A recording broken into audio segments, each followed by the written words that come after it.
What sounds like fiction but is actually a real historical event. Timothy Dexter was frequently given terrible business advice that would somehow through a stroke of luck pay off. He sold coal to Newcastle and made a profit. He became insanely wealthy, dressed in a strange manner, and acted weird in the company of the incredibly wealthy elite he had accidentally stumbled into. He spent a lot of time basically gaslighting his own wife for his own amusement. For quite some time he acted as if she had died and was a ghost, even introducing her to other people as his wife's ghost. He at one point even faked his own death so he could see how people would react at his funeral. He also wrote a book that was a long-winded rant about everything that upset him. The book included no punctuation. He made a second edition with several pages of punctuation attached to the end that the reader could distribute as they saw fit. Basically a real-life shitpost.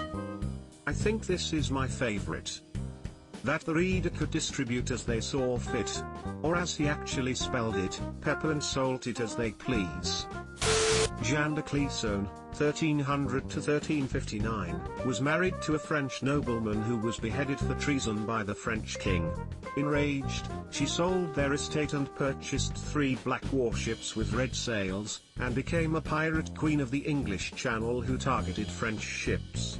She became known as the Lioness of Brittany, and in her 13 years of piracy she would slaughter every member of a ship's crew except for one so that last survivor could go back and tell the French king what had happened. Why do I feel like the 1300s never get talked about? Badass. An English king named Ethelred, later called the Unready, took some troops to defend against a Viking invasion.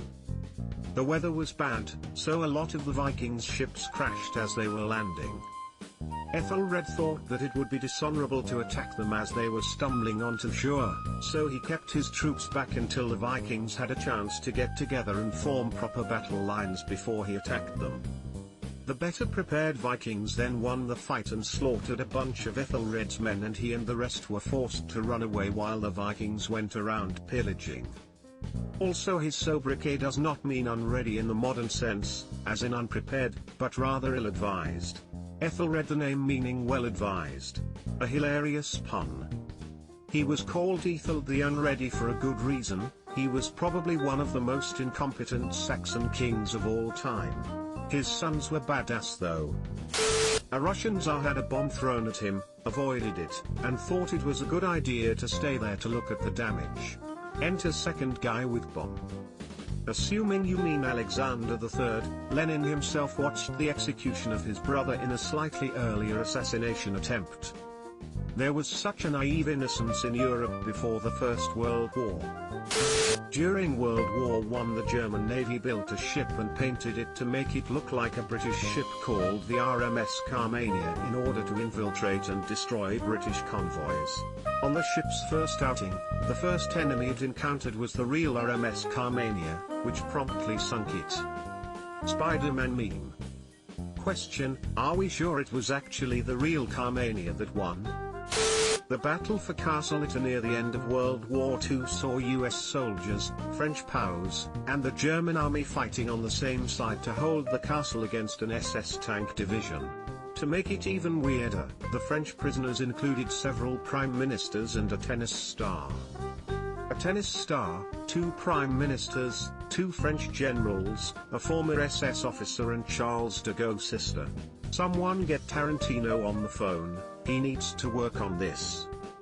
Good song. In 2007, a paraglider got trapped in the updraft of 2 joining thunderstorms and was lifted to an altitude of 33,000 feet.